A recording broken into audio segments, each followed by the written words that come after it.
Welcome to the show. We're talking Silver Eagle Sessions. This is volume number 1.0, the pilot episode, I suppose. So I'm here with the pilot, the man himself, my good buddy Justin Grimes. My name is Grant Starr. Welcome to this lovely piece of rolling history. What Justin's done over the past 3 years is bring this bus back to life. And maybe a little bit later in the show, we'll give you an actual tour of what we've got going on. But for now, welcome to the Eagle. Welcome to the Eagle. Yeah, man. I'm excited about this. This has been a big project.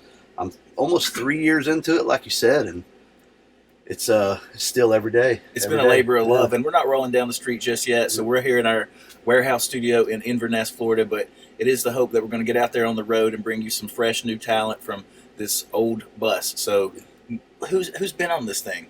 Like, you found set lists from all kinds of bands. Well, I found it wasn't actual set list, but it was definitely paperwork from a bunch of different bands. I'll tell you the most notable one here in a minute, but I found stuff from, well, first off, Crystal Gale. She's a very well-known, country singer from the days of yore, and she's still around, still doing stuff, and but she was the one that had the beautiful long hair down to, her. She's the Loretta Lynn's sister, too, yes, right? Yeah. Yep.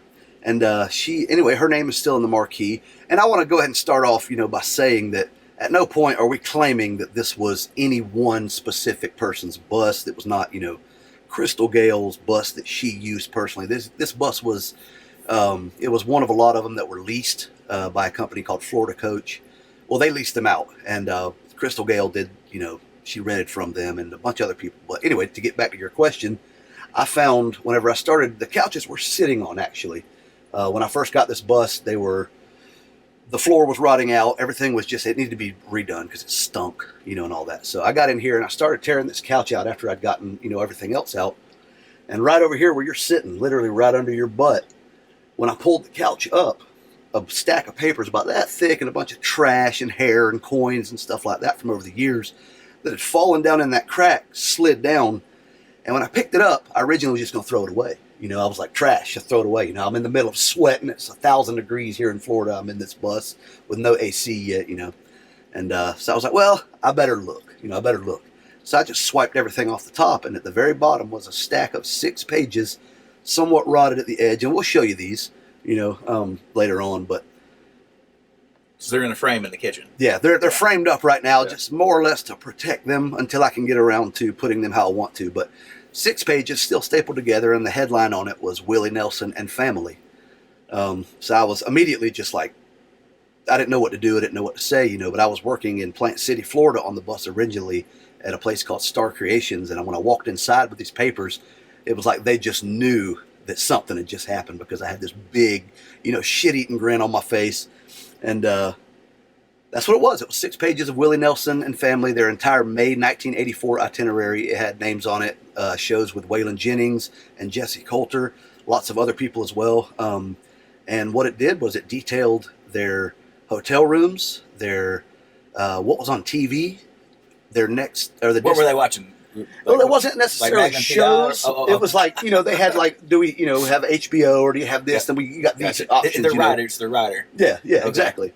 So it was, but it had that distance to the next show. It had, just all this amazing information on it, phone numbers for contacts. But anyway, that right there immediately lit a spark under me. It became less of a bus, something for me to have to travel in, and to do what I want in, to all of a sudden I have a piece of music history that I can now turn into what has now become Silver Eagle Sessions. I turned the whole front of the bus into a studio, as we'll show you later. And the back is all renovated and everything. So now I'm working on the body. Anyway, yeah, but that's some of the people that I found. There's others, we'll get into some of them later too. Kansas too, right? Kansas, yeah. Okay. I found a promo picture of Kansas with all their signatures. I think my favorite part of the experience is, first of all, if the walls could talk, like I'm sure we'd need a shot of penicillin. Yeah, we'd need a lot of things. Or back in the bunks, there's cigarette burns in the ceiling where people were smoking in the bunks. So it's just, that some good times were had on this bus and many, many more good times to come, I can assure you. So thank you so much. Absolutely. Like I said, Silver Eagle Sessions, we're just going to have very informal type of podcast YouTube setting here, and we're going to bring some great local talent in. You're going to be amazed, and especially once we get out on the road, what's your plan for that? I mean, that's going to be exciting. Just Yeah. to what type of artist are we looking to expose with Silver Eagle Sessions? So yeah, just a little background behind what we're going to do with that is, like Grant said, we want to take the bus, travel the country, find great artists with excellent original music, people that almost I kind of consider them to be on my level, and a lot of the friends that I play music with, we're not big timers, but we've made a little bit of a name, instead of being starting out perfectly. There goes my phone. I put it on silent, but you know what happens. Anyway, it'll be all right. But we plan to travel the country, and we're going to go around. We're going to find these people. If they've got great original songs, we're not looking for one genre. People call me country music. This bus is rooted in country music. My background is in country radio. Yeah, like absolutely. I work for a little station here in Central Florida that's in 32 counties and one of the biggest broadcasters in the state. Yeah. But so we both have a vision for what we want to do. But essentially, we're going to travel the country, find great original music. We're not looking for one genre. If you're a brand new genre, but your music is great, we want to have you on here. I want to make this bus a brand. I want to travel around, and I want people to want to do it, and maybe eventually we'll be able to get bigger artists in and be able to bring you stuff, that maybe nobody else can. We'll see what happens. But yeah, that's the ultimate goal for it. It's going to take you. It's going to take a village. We need you to get. We've seen so much outpouring of support already. Absolutely. Not even given you any content, and that means the world to both of us. We really do appreciate our audience, and that's whatever you want to see. You have someone out there that you're like, man, this kid needs a chance. Crickets. But anyway, hey, pilot episode. I'm just going to turn it off, I think. Set phaser to stun. Yeah. So yeah. Right, it's going to take your help as well. We really appreciate you for even giving some. There's so much content out there, and most of it's bullshit, and it sucks. It does. Okay. Yeah. Justin's worked his ass off to make this thing a mobile studio, and with our experience and background and what we want to bring you, it's going to be a whole lot of fun.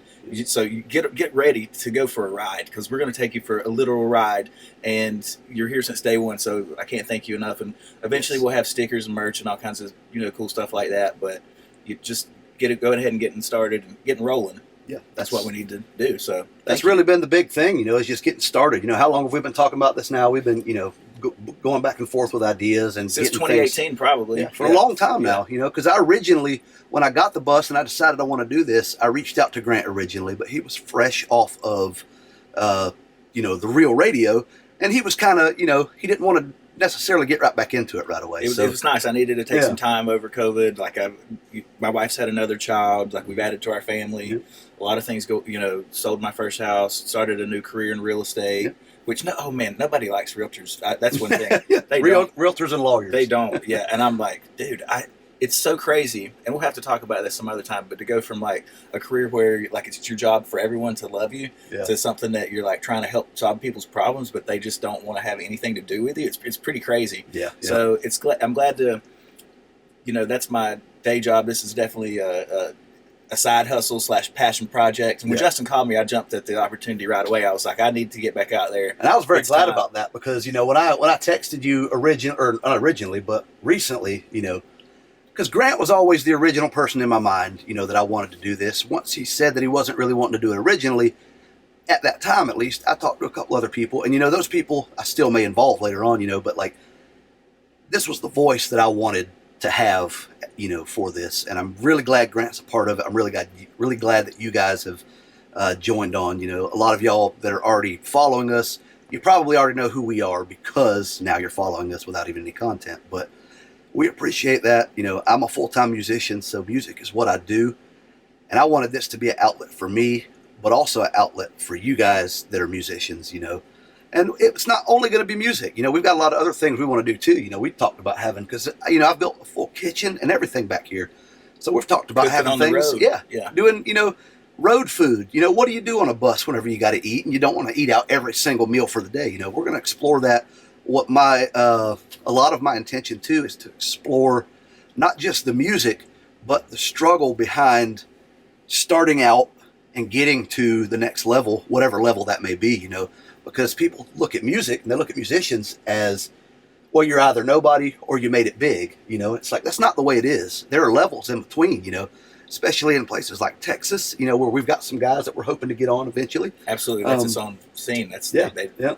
Actually, one of these guys, right? You're wearing a Texas band shirt. No. They're from North Carolina. Oh, okay. Yeah, I'm wrong about that. plays, Excuse me. Yeah. They're in a lot of the Texas radio stations that I listen to, so that's kind of why I thought that. Sorry about that, guys. Didn't mean to misplace you. No, that's referring to American Aquarium, which I just went to their show last week. That was been following them since 2009. I stumbled into one of their shows at the House of Blues in Orlando. They were opening up for Corey Smith. I remember it like it was yesterday.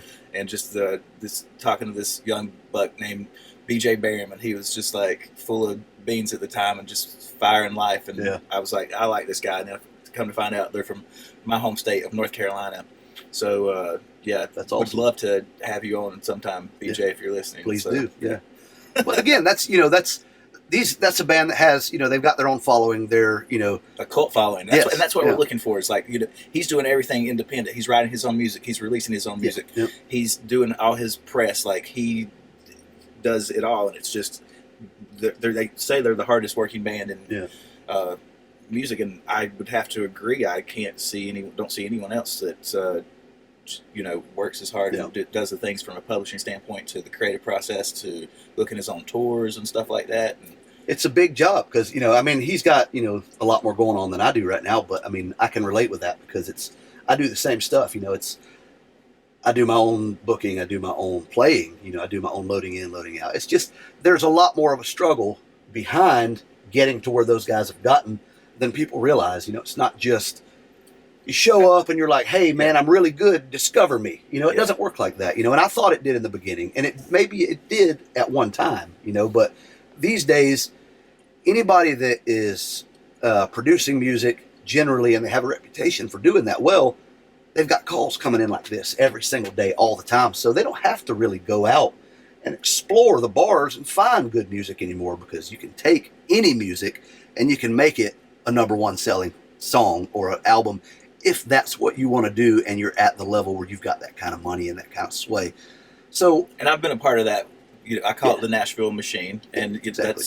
We're not about that. We're not hating on anybody. We don't want to hate on anybody's music, and that's not our intent. We're not here to criticize. But we have opinions about music because we both love music, and our goal is to tell you those opinions. And it may be controversial. Sometimes we may say things, that offend you in terms of the music you like. That's not our intention. It's just that we have a certain view of what music should be. I love talking shit on the internet. Yeah. I do. Okay, it's fine. There's nothing wrong with having an opinion. We've gotten so watered down, specifically in what I've found myself to be doing as a professional broadcaster. Just limiting my opinions. I'm not a youth pastor. I'm not. You're just regurgitating what you have to. That's okay. There's a space for Grant Starr. There's a space for Justin Grimes, and we found it here on the bus, and hopefully you have as well. So welcome to Silver Eagle Sessions. Like I said, this is going to be fun. It is. We're doing the damn thing. And again, I keep repeating ourselves, but we are just getting started. The bus isn't even rolling yet, but I already have several bands and musicians that are looking forward to coming and doing this once we really get things set in. And, I just believe that there's a lot more out there that is not getting a chance and that's being overlooked purposely by the music industry. Not just they haven't seen them and they don't know that they're out there. They're literally being ignored because it doesn't fit a mold that's coming out of Nashville. And again, I have a lot of friends in Nashville, and it's a beautiful place and a lovely place, and I love going there and watching music and playing music when I can. But the machine, like you said, behind it, it's not doing justice to the quality of music that is out there and to the people that are working their ass off to get to that next level, but are constantly being stomped out because it doesn't fit the mold. We don't want a mold. We're not looking for a mold. We're looking for good music, no matter what it is, and we want to put it out there. And to counter your point, we are understanding and have been around that in the machine enough to realize that that's also feeding a lot of people's families. Like the major label artists are providing a service, and they're doing great things commercially. Being viable like that is providing for a ton of people's family in that industry. That being said, there's still room for independent artists out there, and we're going to help put them on as best we can because they have families as well, and there's just too many good musicians out there. One thing that I do feel like happened though, Justin, during COVID, where's the new talent? What are they doing? What are these kids that are like 17 to 21? They didn't stop. They weren't making music and playing bar shows and cutting their teeth. They're making TikTok videos now. Yeah. So like, what's going to happen? That's something that we'll also be looking to explore Absolutely. going forward as well. Is how the pandemic affected the formation of new artists and that sort of thing. I agree with you. Yeah, that's something, that's a point I haven't really considered, being someone who was playing music before COVID and has managed to keep it going even during and after. I was shut down for a little while, but that is a good point, because now it's a whole new dynamic. Everything's a new dynamic now, everything has changed. So I don't know, if I don't know personally, and that's, again, we want to explore that. I don't know personally what the vibe is coming from, what the mindset is of younger musicians that are trying to break in now, because now a lot of venues have shut down in general. Exactly. Is it profitable for a 17-year-old to start a band with 5 other guys when they could just, make electronic music and do TikTok beats? Exactly. So that's like, what's going to happen to rock and roll, and what's going to happen to pedal steel guitar players? There's not enough of those. There's not. It's like, it is my hope. A dying art form. We're here to try to preserve that piece of Americana as well, just like we did with this bus. I think that's kind of where. Yeah. So we definitely want to preserve that. That's because I think what's happened is, and I think there's a lot of people that would agree, and maybe there's a lot of people that would disagree, but music has become something where, at least new music in general, you're so inundated with everybody makes music now. Anybody with a computer can make music. And again, I'm not hating on that. It's just that it's different. It's not the same thing. If you like a sound and that's your sound, that's fine. I mean, I'm totally cool with that. But I don't like, this is kind of expanding a little bit on that, but I don't like how, a kid that'll sit down and spend a day doing stuff, in Logic Pro or GarageBand or something like that, is making these huge impacts. And you got the guy who's going out every day struggling, pushing himself, making real music, out there playing his guitar, playing his piano, playing whatever it is he plays, and nobody cares because they're on their phone watching somebody on TikTok while this guy's on stage doing that. That, too, is frustrating to me. I've come to terms with that because that's how I make money, and I deal with that every day, just about. But when you're breaking into it at this scene, or at this time, I feel like that's just harder to do because they've made it so easy to do with technology. And you mentioned it earlier how many venues we've lost over the past 2 years as well, and that's such a shame because, I can remember being 21 years old and stumbling into Lillian's music store there in downtown Lakeland, and just there's something about the live concert experience. It is spiritual. It really is. Yeah. So we're trying to get back to that. We want to bring that aspect of music back. Everything's cyclical, and as much as we've seen technology change every aspect of our life, people are still going to crave that live concert experience. Yes, they're still going to want to get on this bus and play an acoustic song. Yeah. They're still going to want to eat some good barbecue and hang out and laugh. And you're right, we are inundated with content, but here we are producing content, so hopefully that's quality content and that adds value to your life. That's the whole point, to show you something new and experience this thing. That really is the hope, is to bring something back that maybe wasn't lost but isn't quite so prevalent anymore, is the heart and soul behind music, the people and the stories behind the music, that's what we want to bring to you. And I'm hoping that we can do that. I mean, I don't see why we can't, Hell yeah, we're going to. I wouldn't be here. It's a 100-mile drive for me to come up here from Lakeland. Long way. To do this. And so we're going to shoot a couple episodes on the weekend when we can. And my lovely wife, Hannah, is our big thanks audio-visual goddess and helps with the camera work and everything. Yeah. And eventually we'll get this lighting down and we'll get the audio perfect and we'll have everything shot in 4K, and we're committed to doing this. But anyway, thank you for being here for episode 1, for the pilot episode. We're going to take a little break, and then we'll go ahead and give you a tour around the bus. We'll probably save that for next week and release that as well, maybe even a couple of days. We'll see. Just wait. Depends on when we get it edited. So tell them all about social medias, because you guys are going to decide whether this is successful. You really are. You are. Yeah. So because here's, I want to explain. I don't want to act like I'm a know-it-all, but I've been in social media since its birth. I was part of the generation. I am part of the Because we're generation. so old, that's why. Yeah, don't quote me on this, but I was on Facebook, as early as 2004, I think. Yeah, that's about when it came around. Yeah, and I was there whenever there was I only knew about 10 people that were even on it. I got it in 06. Yeah. So I have an understanding, about how it works, I feel like. So here's the thing about it. There's a lot of folks, and I've been this way myself. Somebody says, hey, man, go and give me a like. And you think, what's that going to do for anybody? What's that? All I'm doing is like. It really does help, because once we reach, right now we're at around 750 likes before putting anything out. And we sure appreciate on that. Our Facebook, on our Silver Eagle Facebook Sessions page, Facebook page. Silver Eagle Sessions. You can find us on Instagram and Facebook right now at Silver Eagle Sessions. There's not a lot of stuff out there yet, but we're working on that right now. But, and this is going to be on YouTube, obviously. This is where you're watching that from. So if you would like, comment, share. Yeah. Please share. If you even if you don't want to go and like it, please share it. Please spread the word to your friends, because this is not something that we had an impulse to start. We didn't just wake up one day and be like, hey, let's do a podcast. 3 years I've put into the infrastructure behind this, so we are going to do it. It's not a matter of,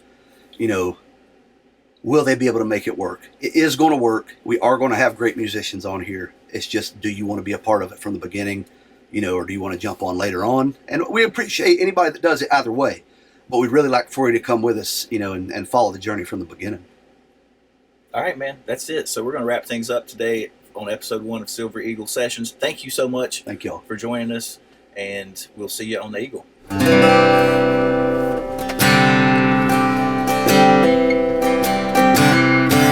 Silver Eagle Sessions, Volume 1.0. You're on the bus with Justin and Grant. Ladies and gentlemen, Justin Grimes.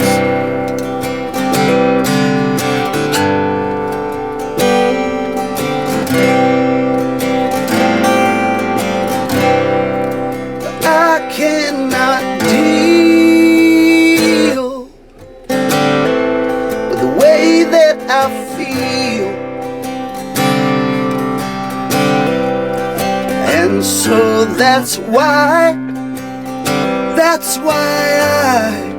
I like to get high. Rich men take money without homes, sell one to another. I tell you, my brother, with it their souls. So I cannot deal with the way that I feel.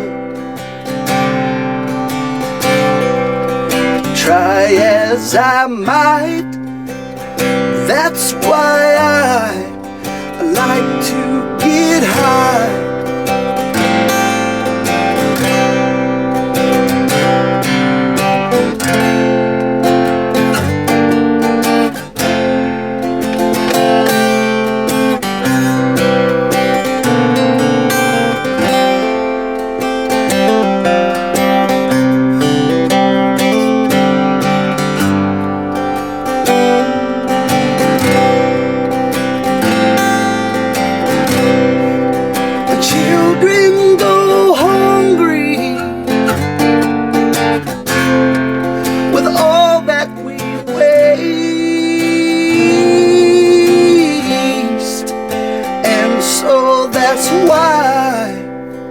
That's why I like to get high. And try as I might, that's why I like to get high.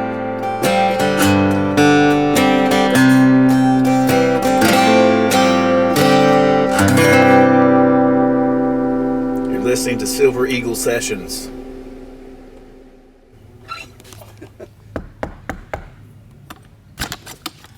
I'm Justin Grimes, and I've got your backstage pass to Silver Eagle Sessions. Come on in. All right, guys, we got Grant Starr over here working on some mixing. We're working on the pilot episode today, and this is where it all goes down. This is where when we have an artist on, you'll come sit right here and you'll play your music and we'll interview you and talk about your life and your stories. Everything plugs in right there. If you're a pianist, keyboardist, we got all that going on right here. It's literally a one-stop shop. We'll pull up to where you are, you jump on the bus, and then you sit down and record. That's where the magic happens. Yeah, it's the magic. So come on back and I'll show you where you can hang out whenever we're in between shots. This is the lounge area. It's small, but it's cozy. It's exactly what we were going for whenever we're in between filming and in between interviews. If you've got guests with you, you can bring them back here and hang out. We got bunks. You want to take a nap? Take a nap.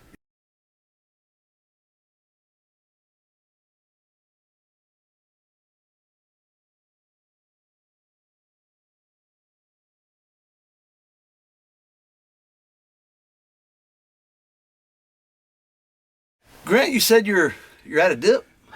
Yeah, man, I've been trying to quit, but Well, I was gonna roll one up. You want me to just give you the insides of this? I probably will end up taking those blunt guts and It's probably better than nothing, right? Switch my gum and cheeks. I should have probably played like some music, but I wasn't thinking. It's all right. Go ahead and kill it. Let's see what we need to work on.